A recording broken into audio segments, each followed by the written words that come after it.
Hey everyone, and welcome to our explainer. Today, we are diving deep into an industry that is absolutely exploding, the medical spa. It's this wild place that perfectly blurs the line between beauty and medicine. But, under all that glam, there's a super complex and sometimes kind of risky legal world. So, let's get into it. So, let me ask you something. Think about that place you go to for a little Botox or maybe some laser hair removal. You probably love it, right? But have you ever stopped to wonder, hey, is this place actually following all the rules? It's a really important question, and honestly, the answer can be way more complicated than you'd think. All right, so here's how we're going to break it all down. First, we'll look at how this industry got so huge so fast. Then, we're going to untangle the really confusing web of regulations. We'll even put two states side by side to see just how different their rules are. After that, we'll get into the scary stuff, what happens when things go wrong. And most importantly, we'll finish with how you can protect yourself and make smart choices. Okay, first up, the med spa boom. I mean, it really feels like a new one is opening up on every single street corner, doesn't it? But here's the key thing to remember. These are not just fancy day spas with cucumber water.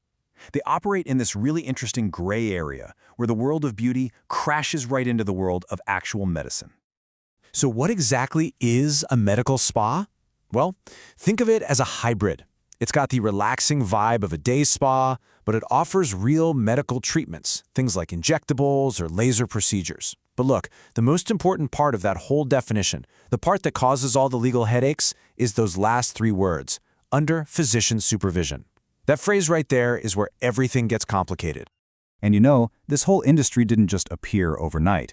Sure, new cosmetic tech was popping up in the late 90s, but the real game changer? 2002. That's the year the FDA gave the green light to Botox for cosmetic use. Wow, that one decision just opened the floodgates. You combine that with our culture's obsession with wellness and anti-aging, and boom, you've got the billion-dollar industry we see today. So, with that kind of crazy fast growth, you get our next topic, a ridiculously complex web of rules. See, there's no single big federal law that governs med spas. So trying to figure out who's in charge and what the rules are, well, it's kind of like trying to put together a 10,000-piece jigsaw puzzle without the box. And this really gets to the heart of the entire issue. It's this central conflict. They feel like spas, but legally, they are practicing medicine. You're in a plush robe, listening to calming music, it's easy to forget. But the second someone comes at you with a needle or a medical-grade laser, make no mistake, that is a medical procedure in the eyes of the law.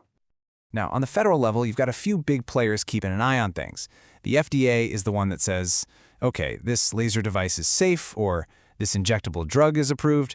Then you've got the FTC, which jumps in if a spa's ads are promising miracle results that just aren't true. Of course, HIPAA is there to protect your private health info, and OSHA makes sure the workplace itself is safe for everybody. But honestly, the federal stuff is just the tip of the iceberg. The real nitty-gritty rules happen at the state level. And this is where things can get, wildly different. To really show you what I mean, let's take a look at two states with totally different playbooks, Minnesota and California. So, here's the big picture difference. Minnesota's approach is pretty straightforward. They just say a med spa is a medical practice, and it has to follow the same rules as any other doctor's office. Simple enough. California, on the other hand, they've created a whole specific rule book just for med spas, including some really strict laws about who is even allowed to own one. And this is where you can really see those differences in action. Just look at ownership. In California, a physician has to own at least 51% of the business. That's huge. Now check out laser use. In Minnesota, a doctor or a nurse practitioner pretty much has to do it themselves, no delegating. But in California, a registered nurse can do it, but only if a doctor is right there directly supervising. These little details totally change how these businesses run every single day. Now, with so many different rules floating around, it's probably no surprise that, sometimes things go really wrong. And when they do, the fallout can be incredibly serious for everyone involved, from the owner all the way down to the patient. So probably the biggest and most common violation you see is the unlicensed practice of medicine. This is basically when someone who doesn't have the right state license is performing a medical procedure, like giving an injection. It happens more than you think. And the consequences for this are no joke. We are not talking about a little slap on the wrist here. We're talking massive fines, potential criminal charges. The supervising doctor could even lose their medical license for good. And the spot itself, it could be shut down permanently.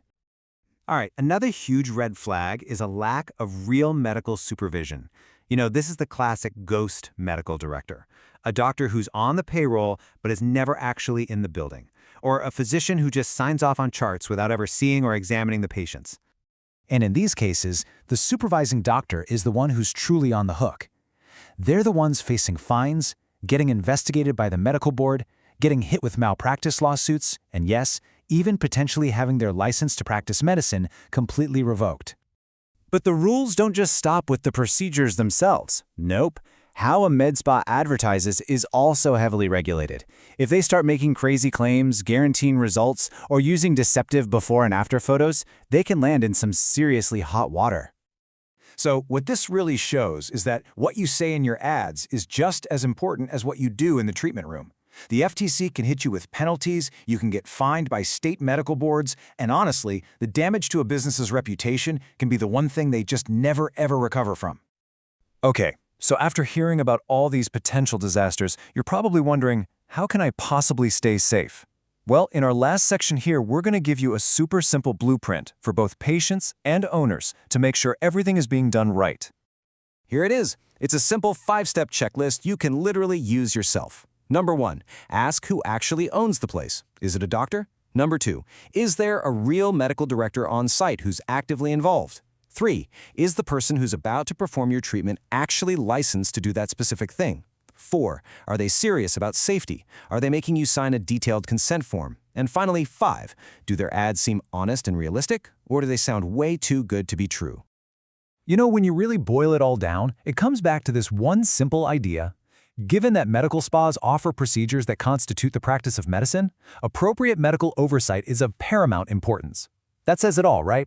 At the end of the day, this isn't just about looking good. It's about your actual health and safety. And all of this leaves us with one final, pretty big question. Beauty is big, big business. But as this industry keeps growing and chasing profits, is safety actually keeping up? As customers, as patients, it's really on us to ask the hard questions, demand transparency, and insist on the absolute highest standards. Thanks for tuning in.